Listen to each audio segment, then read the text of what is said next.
And don't, why are you even here on Earth if you're not going to do something, right? Like, if you've got the information, if we've got this technology now, if we've got the ability to do things, why not do it? What else are you here for? You're here just to watch TV and eat chips and drink beer? Like, if that's what you want to do, okay, but why not do something with your life and make positive change in the world? And we all. So we are joined now by a man who needs no introduction, Jeff Berwick of the Vigilante, also of Anarchapulco. So you guys can check that out at anarchapulco.com. I mean, I've talked about it in the last probably 10 videos I've done with all people from the conference, but Jeff gave an awesome talk today, and one of the things he talked about was how people just need to start going out there, start taking action, that if we all just sit around and don't talk to other people, well then how do we ever expect our message to end up growing? So one thing I want Jeff to maybe talk about today is if he could, because I know myself when I was a young guy in my early 20s, I mean, I guess still a young guy, when you find out the Federal Reserve's not federal and you're basically your entire life's been turned upside down, it can be sort of a depressing, it's funny because of the sun, I can't even see you right now, it can be sort of a depressing atmosphere. But because of today, with all the new technologies going on, can you kind of explain, or maybe kind of give some hope to the younger kids out there who might just be seeing, learning all this stuff for the first time, and they might be getting depressed, and maybe maybe talk a little about your journey and how, the youth today, can actually have some optimism for what's going on today? Yeah, sure. When I first got into a lot of this stuff, and I went down the rabbit hole with, the first thing was a Creature from Jekyll Island by George Griffin. Then 9/11, I looked into that and looked into everything else afterwards. And I heard from a lot of people who've gone through similar sort of, roads as this, that a lot of people get really depressed or upset or angry or depressed as they find out this information. But I actually wasn't like that. As I found out this information, I got really excited because I knew there was something wrong with all these situations. And when I found the real answers, I was just excited.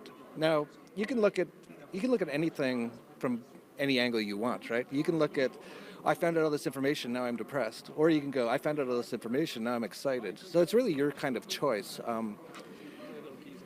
But there's really nothing to be scared about with any of these things. Really, we're just finding out what's really going on. And it's actually a really good thing, because a lot of things that have been going on here on Earth for at least the last few hundred years have been really bad. And we're starting to discover why those things have been happening, and now we have the opportunity to change them. And you brought up a little earlier about how it's really important to take action.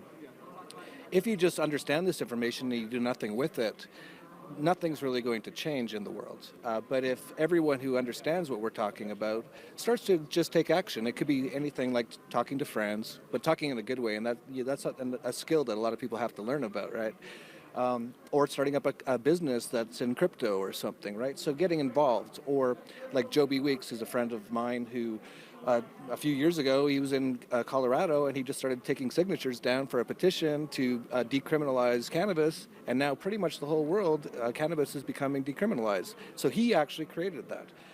I said in my speech as well, we have cryptos now, and they have the power to take down governments and central banks, but if none of us spread crypto, they won't. Just the fact that cryptos exist doesn't mean central banks and governments are going to go away. But if we all tell people about it, you go to your landlord, or someone pays you and you say, why don't you pay me in Bitcoin? And they say, I don't have Bitcoin. What is Bitcoin? Or for example, your landlord, you have a rent. You say, hey, why don't I pay you in Bitcoin? And if he doesn't know it, just spend a few minutes, get his phone going, get a wallet on his phone, and send him some Bitcoin. And, very quickly. Unless the fees are $50, then send him something else. Yeah, that was we got a heckler over here, but that issue was happened with Bitcoin, and that is an issue, and crypto is a constantly evolving sort of a thing. But yeah, absolutely, just sort of take action and don't. Why are you even here on Earth if you're not going to do something, right? Like, if you've got the information, if we've got this technology now, if we've got the ability to do things, why not do it? What else are you here for? You're here just to watch TV and eat chips and drink beer? Like, if that's what you want to do, okay, but why not do something with your life and make positive change in the world. And we all can. As I mentioned, Joby, he's changing the world. There's numerous people, half the people I know have changed the world, and everyone can do it. But it's just taking those actions, taking those steps, and just doing it. And a lot of people, for some reason, limit themselves too much and think, I can't do that. I don't think that's ever happened in my brain. I don't think I've ever said I can't do that. So if you have that in your head, that's probably from like when you were in government indoctrination camps, the teacher telling you you're not good enough, or your mom or your dad. Those are actual programming in your head. Get that programming out of your head and get out there and change the world. That's great. And for those of you who don't know Joby Weeks, you should definitely try to follow him on Facebook and all of his different adventures. I think it's Weeks Abroad is another one he has, and just a larger than life character. And actually, I met him at the Nexus Earth conference. I think you were up there speaking as well. And I was actually so kind of motivated by everything he was doing, just the energy that he brings off, that he was actually one of the people that I told my first idea to about, creating like a crypto IRA, and he actually told me not to do it. And then, which, you see people say I can and can't, and then like people sometimes tells you can't do something, and then it made me want to do it. Yeah, so just that funny little aside. But when it comes to, you see like what's blossomed here with, with this fork of Anarchizona, and you see people just taking action and spreading. Like I've seen some people saying, oh, well, I should maybe ask Jeff permission if I should go do this. And really no one should be taking orders from headquarters. Just going out and doing something. If you step on someone's toes and they ask you, if politely not to do something, and then that's a whole nother issue. I don't want to bring up any other things that are going on currently, but what probably makes you most optimistic about what is sort of going on? And not that this is a movement, but what is giving you the most optimism? Is it seeing events like this? Is it seeing people who were status 5 years ago coming up to you and then saying, hey, I watched a YouTube video of you 2 years ago and it helped change my life? Like, what are some of the positive experiences? Because if you're this average person out there watching this and you live in Wyoming and you've got no one else around and you feel like you're a libertarian or an anarchist, and you aren't exposed to something like Anarchapulco, where you go down there and you don't have to tell anybody about the Federal Reserve. You don't have to tell anybody about how central banking works. You don't have to tell anybody about, most people not about cryptocurrency. It's just such an awesome vibe that for me, it's not necessarily about going there and seeing the speakers. It's really about really just networking with everyone else that's there, and it's just an experience like none other. I quit my job to go down there. I don't regret it at all. And what kind of makes you the most optimistic of everything that's going on now? Because it's just leaps and bounds compared to where things were just a few years ago. Yeah, I remember when I first really started doing what I'm doing, Anarchast and the Dollar Vigilante, that was all around 2010. And even telling my partner at Dollar Vigilante, Ed Bugos, that we're going to call ourselves a narco-capitalist financial newsletter, he actually was like, we can't say that. And I said, why? He goes, because people are scared of anarchy. And I was like, well, let's change that, right? Now things are changing dramatically, and within just less than 10 years now, even Anarchapulco started 5 years ago. It was about 100 people, like this sort of size conference. It's doubled every year since. And even people like Jeffrey Tucker said, this is a crazy idea, it'll never work. Who's going to go to an anarchist conference, and especially in one of the most dangerous cities in Mexico, which is kind of funny, but it's really not. But seeing the changes, we're growing in exponentially. People are waking up every second of every day across the world. People have access to information now thanks to the internet, and you can't stop a good idea. And the idea that we're talking about here, if anyone's confused about what we're talking about, is that no one should be slaves. People should own themselves. That's not that crazy of an idea, but some people still have not heard this idea. And as people hear it and they start waking up, and especially as they see how bad all these collectivist statist systems are, central banking, hyperinflation and depressions and recessions, and then they find out there's an actual alternative to it, people get excited and you can't actually stop that. So I don't know where this is going to go from here. I had no idea 5 years ago, starting in Anarchapulco, that it would grow to this size and continue to be growing. Now there's forks all across the world, and a lot of people might think, oh, aren't you afraid of that they're competing with Anarchapulco? No, I want to see these conferences everywhere in the world, until the point where we don't even have to have these conferences anymore, because we finally get rid of governments and central banks. So we'll see what happens. It's not going to be easy, and it really does matter that everyone takes part. As I said, if everyone just has this information or has crypto, but they don't do anything to tell other people about it or get involved and spread it, then it's not going to go anywhere. But as long as people continue to do that, this is basically unstoppable at this point. Yeah, I mean, like Roger Ver is known as Bitcoin Jesus because he's going to everybody, spreading the word and giving them wallets. I mean, he wasn't the Bitcoin mime that's just sitting there, it wasn't that fun. I can't put that on the spot. But you just can't just be out there just doing nothing and not spreading the word. And I guess one thing I also like to talk, that you touched on in your speech was how there's, if you aren't right with yourself, and how are you going to convince anybody else? So I mean, if you're you've got your life in tatters and you're in shambles and you've got different habits that might not be necessarily great, how is anyone going to take this type of guy seriously? So can you maybe talk about like your own maybe self progression and how it's really important just to work on yourself before you can start trying to blame everything on some externality, like, oh, I can't be good because of the Fed, so that's why I'm going to do this.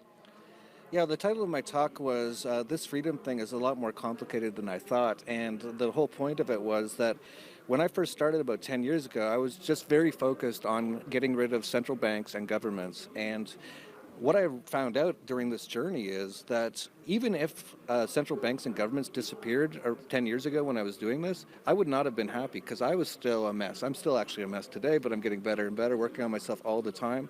But there's a lot more to freedom than just getting rid of central banks and governments. If you have habits, as you mentioned, if you smoke, I smoke sometimes, if drink or whatever it is, these things in a way are enslaving you because they're kind of controlling you. So those are some things. And what else controls you is the thoughts in your mind that have been implanted there over your entire life. And everyone has these thoughts. I'm not good enough, or all these things. And these have actually been programmed into people from a very young age, and they actually come to believe that that's actually true. And so you have to get rid of that too. And so there's a lot of self-work, therapies, sometimes psychedelics help, all kinds of things can help to get, just get better. With yourself, and including physical body as well. Because of course, if you're ill and you have a disease or you're sick, you can't do anything. So you have to take care. It's sort of the basics. It's kind of funny you have to kind of say this, but like take care of your body. That's the temple, right?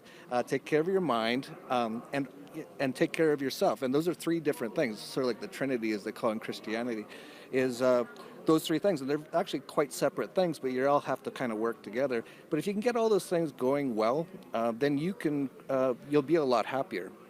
And when you're a lot happier, people notice that, and they start asking why you're happy, and then they start listening to you more. So if you're a disaster, you're a mess, you got nothing going good in your life, and you're trying to convince people about cryptos or libertarianism, they're not going to listen to you too much because they're like, well, why should I listen to this guy? This guy doesn't have his stuff together. So a big part of it is fixing yourself. And in many ways, you create your own reality too. So the more you can do all those things, the more as you change somehow, I don't know how it all works, but the world changes. So it's all connected. We're obviously all connected. I don't know how it all works, but really focusing on yourself. So when we first started in Anarchapulco, everyone was just like angry about the government. And now pretty much every speaker talks about changing yourself to change the world. And I think that's truly the case. And I think more people just need to know that they can change themselves. And as they do that, they can change the world. Yeah, no, that is great. And I guess the last thing I want to end on is for maybe the younger person that's going out there, they're trying to just get started. Maybe they're trying to create a YouTube page or a Facebook page. Would you even, with all the shadow banning that's going on, even encourage them to go down that route? Or what are some tips and tricks that you'd give to someone that's just starting off now that maybe sort of pitfalls, whether it's collecting emails or doing something like what some of the advice to someone that's just starting off, besides just going out there and doing it? Because I'm a nobody. I wasn't a natural interviewer. I suck at interviewing people. I don't know, but you just go out there and you do it and you get a little following, and no one it's not like the first time, Babe Ruth ever went to bat, he's hitting home runs. You've got to practice, and you've got to fail your way to success. And I think I was at a conference where I think it was actually Will Smith, of all people, who said, basically no one, succeeds their way to the top. You basically fail your way to the top. And not that, you want to strive to fail, but what would you kind of advice do you give to the younger person out there maybe trying to create some content? And, now that we're in this different realm of shadow banning and all sorts of nonsense that's going on, what kind of words of wisdom would you give to them? Well, first of all, I'd say not everyone has to be a YouTuber, right? Everyone has their own skills and abilities, but it definitely doesn't hurt to have more and more people out there talking and putting out good content. And if you look back at the first episode of Anarchast, go look at Anarchast episode 1. I can't look at it. I was that bad. I was like, hello. I'm still not that comfortable on camera, but after doing it thousands of times, you just get better and better and more comfortable at it. As far as advice to people trying to put out content, basically just do it. There's going to be lots of roadblocks if you're trying to spread information that is against the matrix or the system. You know all about shadow banning on YouTube and all that, but there's also decentralized platforms now. Just get your stuff out there and just keep going. Some of my good friends are people that like Josh Sigurdsson of World Alternative Media and Luke Radowski of Weird Change, and I've seen them get hammered, demonetized, and they somehow find a new way to survive, and they actually get better because of it. In many ways, them throwing all these things at us just makes us stronger. And it's just the key, just to never stop, just keep going. There's always going to be ways around them trying to stop us. And in the process of learning how to get around everything they throw in front of us, you become much better and stronger. So again, it's just get out there and do it. So many people, I hear it all the time. It's like, oh, maybe next year I'll start something. It's like, just do it. And learn on the fly. No one's ever had a YouTube video that the very first video they made was really perfect. It's usually hundreds or thousands of them until they get really good at it. So, you have to just, get out there. And, what I found when I first started, when you have a very small audience, even zero, you put out the first video, and it's kind of scary, right? Because you've never done it before. Most people are actually pretty good because they're like, oh, there's only 5 people who even know what this is, and he's trying, he's doing a good job. They're quite supportive. And then something funny happens. Once you get a certain size, all these trolls come in and they start like hammering you, like you're an idiot and all that kind of stuff.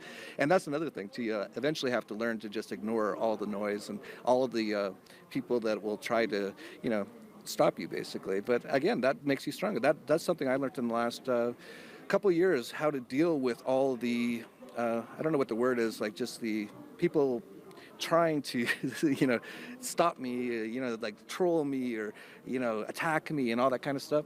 And eventually, Ernie Hancock sitting over there, Freedom's Phoenix. And sometimes it's even fellow anarchists, fellow libertarians who are throwing the most daggers because you're not doing it good enough. And it's like, well, then good, you go do it better then. Yeah, absolutely. But that actually has really made me so much of a stronger person. There's nothing anyone in the world can say now that would ever hurt me because I've gone through everything now, right? But it was tough. But in a way, it's made me a much better person. So, just by doing stuff, you will always succeed in one way or another. Maybe your YouTube channel won't succeed, but you will have learned a lot in that process, and it'll make you a better person. Absolutely, and at the end of the day, necessity is the mother of all innovation or invention. And what we see here is while they're shadow banning people, while they're cutting off access to this and that and all the different information, that there's going to be ways out there. And we've got the poster child of it right here with Ernest Hancock of when he talks about IPFS and different ways where the power structure is screwed because now the information is going to be out there. There's no way they're going to be able to stop it, and they're going to say, you know what, we really wish we just kept everybody in our Facebook corral where we had it gamed 99% of the time, and somehow the other team ended up winning, even though the other team is still really kind of controlled by the same team, but it wasn't in control as much as what they would like. And what I'm talking about is Trump getting elected, and so now we've got to shut down everything. And to a lot of the times, the people that are getting demonetized and shadow banned weren't even Trump supporters. A lot of times it's people that are anti-war. There's people that are putting out any information that the system doesn't want them putting out. So I actually think it's be quite optimistic. Maybe not in the next